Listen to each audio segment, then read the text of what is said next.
Madame, monsieur, bonjour. Merci de nous rejoindre à la une de l'actualité. Match décisif des Verts en CAN des U17. Ils affronteront ce soir la sélection marocaine à partir de 20h au stade Shahid Hamlaoui en quart de finale. Installation du Conseil interprofessionnel de la filière de l'argania à l'occasion de la journée internationale dédiée à cet arbre pour valoriser cette filière. Un programme spécial a été lancé, exemple à Mestranum, où 11 sites ont été dédiés à cette plantation à titre expérimental.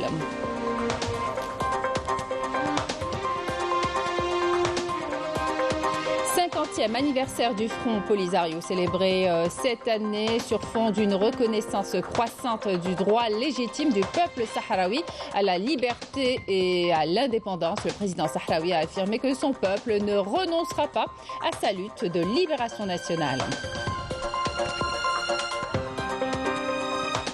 Bienvenue à tous. Nous entamons cette édition avec l'actualité sportive. Les Verts affrontent la sélection marocaine aujourd'hui à partir de 20h au stade Shahid Hamlaoui en quart de finale de la CAN U17. On connaît désormais l'arbitre et ses assistants. La couleur de la tenue de jeu de chaque équipe a été également désignée hier lors de la réunion technique.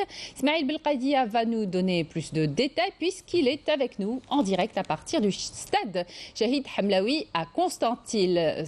Ismaël, bonjour. Le stade vibrera ce soir au rythme d'une belle affiche entre les sélections algériennes et marocaines qui vont se retrouver 8 mois après la finale de la Coupe arabe des Nations. Un match décisif, Ismaël. Et oui, match décisif à partir de 20h dans ce très beau stade, un véritable joyau qui a été, qui a mis son appareil pour être au rendez-vous de ce derby maghrébin. Toute la logistique mise en branle ici pour que le match se déroule dans les meilleures conditions. Il faut dire aussi que les conditions climatiques sont au rendez-vous. Il fait beau, il y a le soleil, donc ce sont des conditions idoine pour recevoir d'abord le public qui va venir en masse assister à la rencontre et aussi, il faut dire que le terrain est prêt, tout est fin prêt et avec moi, le président du comité d'organisation de cette Coupe d'Afrique des Nations U17, monsieur Djamel Marbot, qui va nous faire le plaisir de nous dire, comment s'est déroulée la préparation de ce derby maghrébin. Alors, si Djamel, comment ça s'est déroulé, quels sont les moyens déployés? Bonjour. En tous les cas, tous les moyens ont été mis en place en collaboration avec notre comité, le comité que je préside, ainsi que les autorités locales, civiles et militaires que je remercie à cette occasion. Donc les moyens, tout est prêt pour recevoir les deux sélections et pour, Inch'Allah, on aura un très très beau match des deux sélections qui va se jouer sur un terrain et que le meilleur, Inch'Allah, gagne avec un esprit sportif. Alors, qu'est-ce qui a été fait pour le public? Parce que le public, vous pouvez vous en douter, il y a un engouement populaire extraordinaire. C'est le match où il s'est vendu le plus de billets depuis le début de la CAN. Alors, quelles sont les dispositions? Effectivement, les statistiques donnent que c'est le match auquel a été vendu beaucoup de billets. Nous sommes très heureux de l'annoncer. Aussi, le comité local que je préside a décidé de mettre en place deux fan zones pour permettre au public qui ne peut pas accéder au stade de pouvoir suivre le match en direct. Une fan zone au niveau du centre-ville de Constantine et la deuxième sur la ville de Ain Ali Manjli. Très bien, merci beaucoup Monsieur Djamel Marbot. On donne rendez-vous bien sûr à tout ce public dans ce très beau stade Shahid Hamlaoui.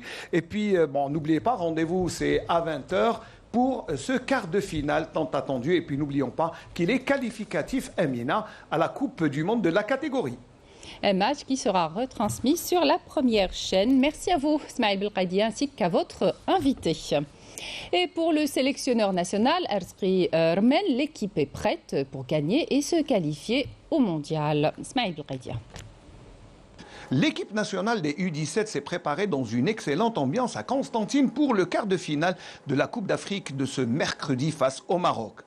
Les meilleures conditions ont été mises à la disposition de l'équipe qui aspire à une double qualification pour la demi-finale et une place pour la Coupe du Monde de la catégorie. Ça va être un match très très important. parce que c'est la qualification en Coupe du Monde.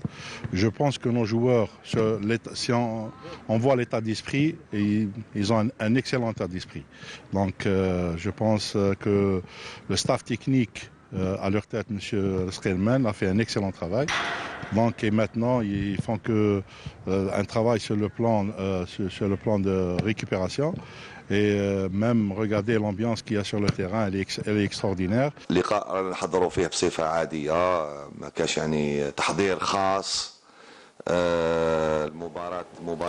C'est un match comme toutes les précédentes rencontres de la première phase. Nous l'avons préparé comme le match face au Sénégal, la Somalie ou le Congo. C'est une préparation tout à fait normale, comme si c'était la première rencontre de la CAN, même si c'est un quart de finale qui a ses propres spécificités et que nous allons aborder avec le même sérieux.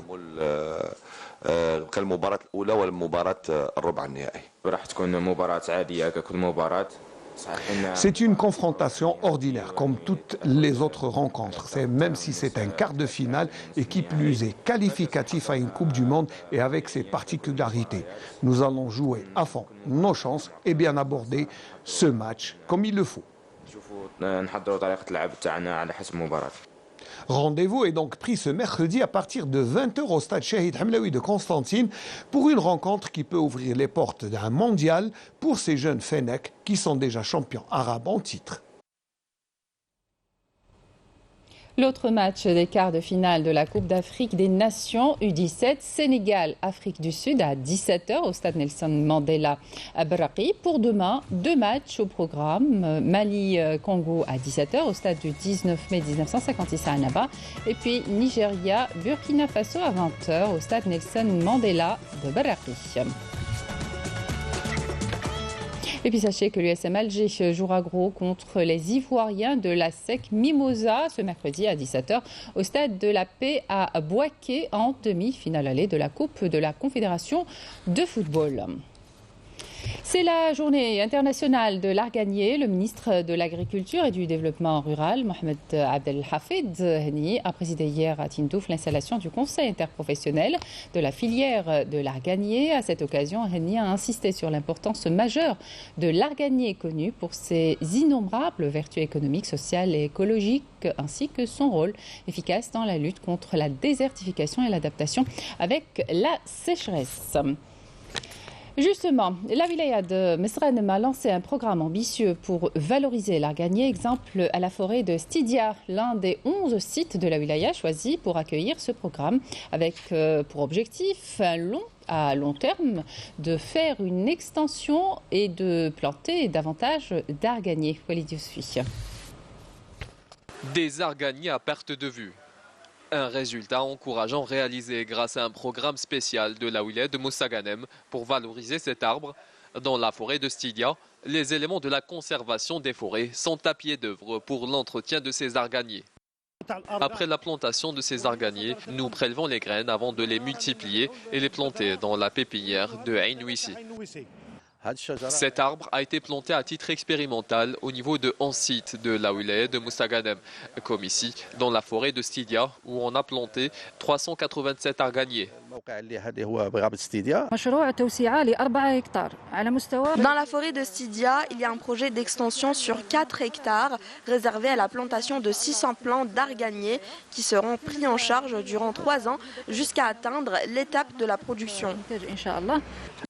Une initiative saluée par les spécialistes qui rappellent notamment les vertus de cet arbre. Nous avons près de 16 000 plants d'arganiers prêts à être plantés au niveau des exploitations.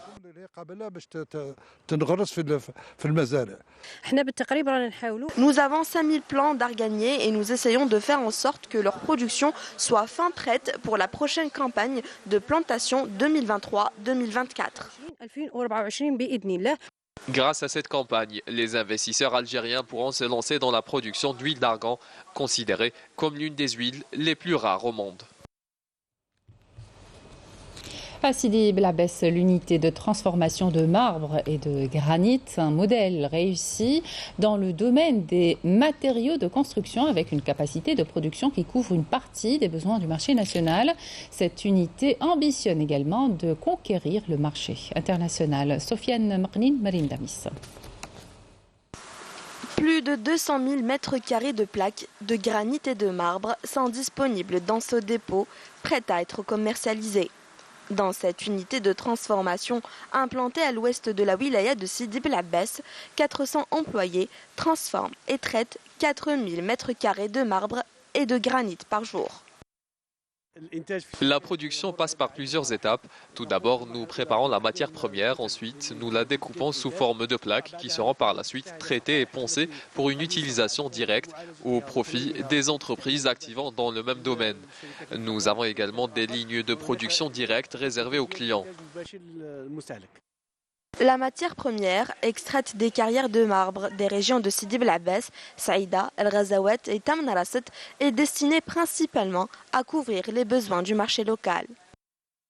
Nous sommes la plus grande entreprise sur l'échelle africaine et nous faisons partie du top 5 au niveau mondial.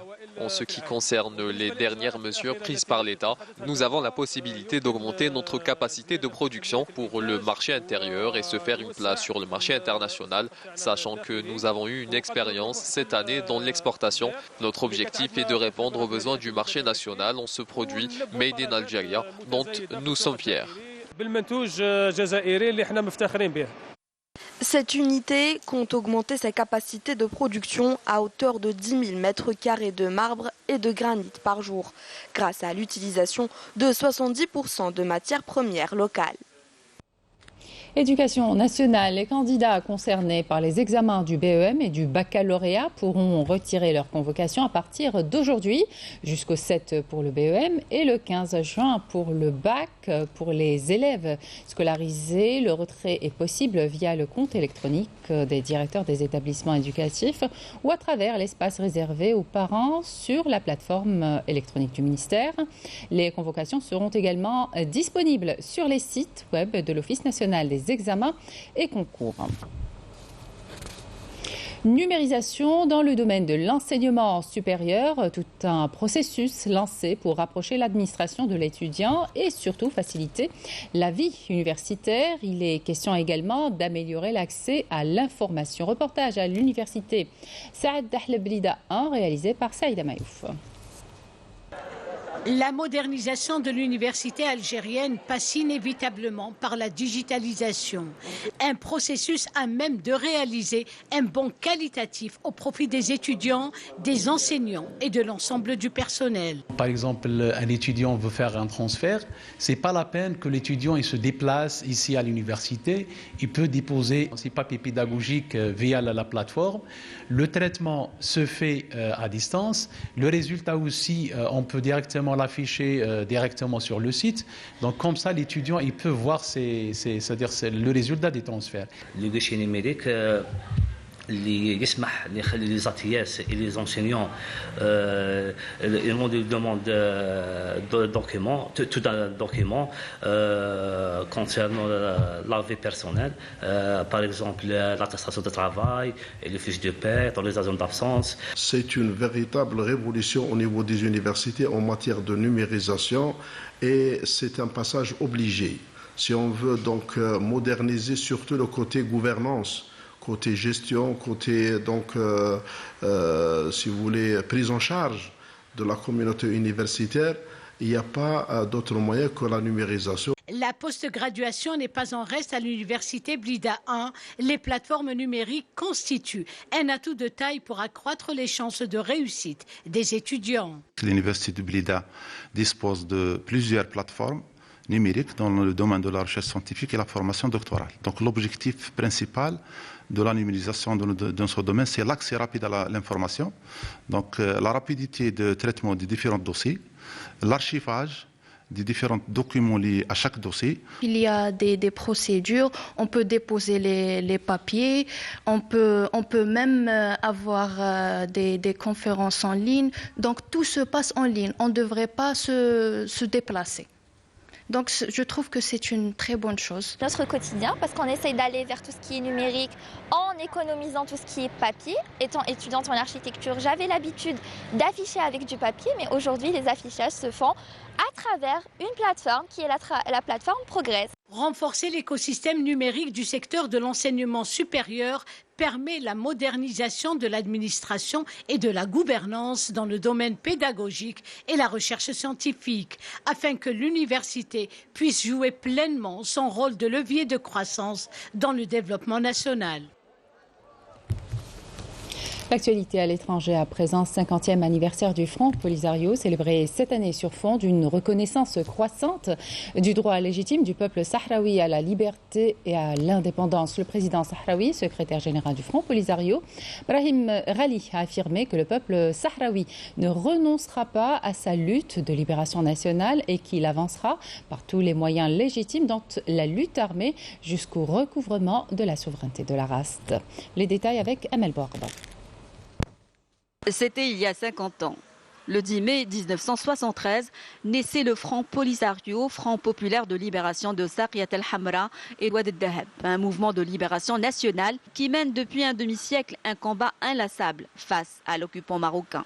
Considéré comme seul représentant légitime du peuple sahraoui, reconnu par les Nations Unies, le Front Polisario célèbre cette date anniversaire sur fond de lutte acharnée pour arracher l'indépendance du Sahara occidental et recouvrer la souveraineté nationale sur tous les territoires occupés. Cette date intervient aussi sur fond d'une reconnaissance croissante du droit légitime du peuple sahraoui à la liberté et à l'indépendance.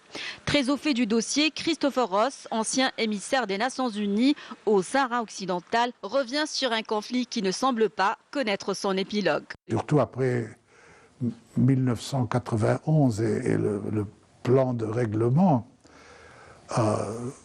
qui a été proposé par les Nations Unies et l'Union africaine, l'idée était de faire un ceasefire, un cessez-le-feu, pour permettre aux Nations Unies d'organiser un référendum. C'était ça. Bon, à partir de l'arrivée du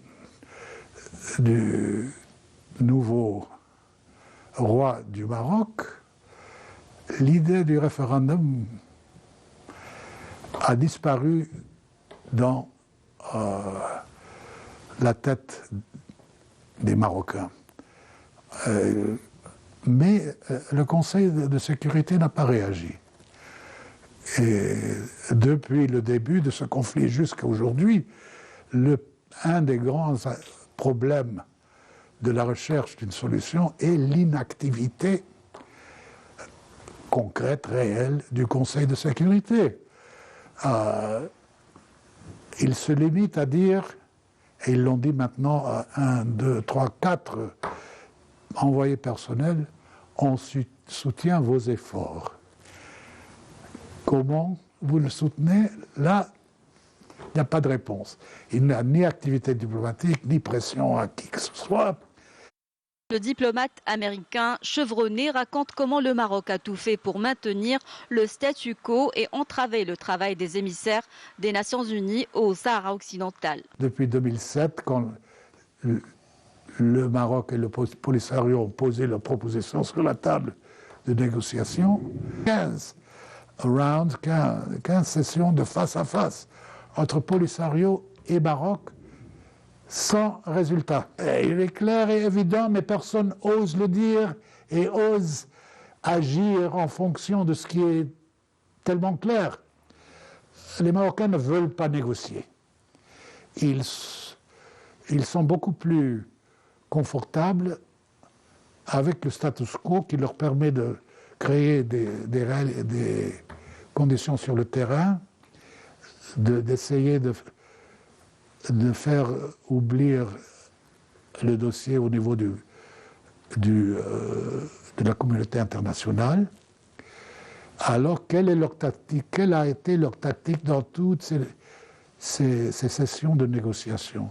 Ils sont arrivés et tout de suite, ils disent « Nous, on est là pour discuter de notre proposition d'autonomie ». Christopher Ross appelle la communauté internationale et le Conseil de sécurité des Nations Unies à assumer leurs responsabilités. Si quelque chose doit changer, ça doit changer au niveau de la communauté internationale. Ce qui est différent peut-être actuellement, c'est que le soutien du gouvernement américain à de Mistura est beaucoup plus fort qu'il ne l'était pour les envoyés personnels précédents. Face au mutisme et aux manœuvres de l'occupant marocain, le soutien à la cause sahraoui continue de susciter un élan international et une reconnaissance grandissante du droit du peuple sahraoui à son autodétermination. Et puis sachez que la déclaration de Christopher Ross que vous venez d'écouter est extraite d'une longue interview réalisée par le journaliste algérien Morad Ouabès qui est en train de réaliser un documentaire sur la libération en janvier 1981 des otages américains en Iran grâce à la médiation de la diplomatie algérienne. Et les pratiques répressives des forces d'occupation marocaines ciblant les détenus sahraouis et les militants des droits de l'homme dénoncés par le site espagnol El Salto Diario. Dans son article, la journaliste a mis en lumière plusieurs cas, dont celui du prisonnier sahraoui Hussein Bachir Amadour, détenu dans des conditions difficiles, et le cas des membres du groupe d'étudiants universitaires et ex-universitaires qui luttent pour l'indépendance du Sahara occidental, qui font l'objet de répression depuis 2016. Les étrangers solidaires avec la cause sahraoui ne sont pas non plus épargnés. L'avocate française qui représente les prisonniers politiques du groupe Gdeim-Izik, Élise Tellet, a été expulsée du Sahara occidental. De fortes explosions ont secoué ce matin Khartoum au 26e jour de la guerre pour le pouvoir au Soudan entre l'armée régulière et les forces de soutien rapide, sans qu'aucun couloir humanitaire n'ait jusqu'ici été approuvé par les négociateurs des deux camps à Jeddah où les discussions ont lieu. Les habitants d'El Obeid, à 350 km à l'ouest de la capitale, ont également fait état de combats et d'explosions dans leur ville. L'escalade sioniste à Gaza et en Cisjordanie se poursuit. 2 jeunes Palestiniens sont tombés en martyrs aujourd'hui dans des frappes aériennes perpétrées par l'occupant sioniste dans le nord de la Cisjordanie occupée. L'Union européenne exprime sa préoccupation et appelle au respect du droit international humanitaire. Amalie Siridir. L'agression sioniste se poursuit via des bombardements aériens ciblant diverses zones de la bande de Gaza, ayant provoqué, en plus des pertes humaines, d'importants dégâts matériels. Au 2e jour de ces bombardements, 2 jeunes Palestiniens ont été tués dans le nord de la Cisjordanie occupée, portant ainsi le nombre de morts à 18, dont 4 enfants. Face à ces agressions continues, l'Organisation mondiale de la santé a déploré les obstacles pesant sur l'accès aux soins des Palestiniens, critiquant notamment les restrictions imposées par l'entité sioniste et les attaques visant des infrastructures sanitaires, le personnel de santé et les patients. Les Nations Unies ont également condamné l'assassinat de civils palestiniens, dont des femmes et des enfants, lors des frappes aériennes de l'occupation sioniste sur la bande de Gaza. Pour sa part, le Parlement arabe a appelé la communauté internationale à assumer ses responsabilités et à adopter des positions positives et sérieuses pour arrêter immédiatement cette agression et les attaques sionistes répétées contre le peuple palestinien sans défense, qui revendique ses droits légitimes à établir un État indépendant. Ces agressions ont également suscité l'indignation de plusieurs pays, à l'instar de l'Égypte, la Jordanie et l'Iran, ainsi que des organisations ayant appelé à une action internationale immédiate et efficace pour assurer la protection du peuple palestinien dans les territoires occupés. Face à cette situation, la communauté internationale s'indigne et condamne mais n'agit pas. Aucune action concrète n'est prise à l'encontre de l'agresseur sioniste qui, face à l'impunité, poursuit l'escalade de la violence. C'est la fin de cette édition. Merci de votre attention. Tout de suite, les prévisions météo avec Emel Laribi. Excellente suite de programme sur Canal Algérie.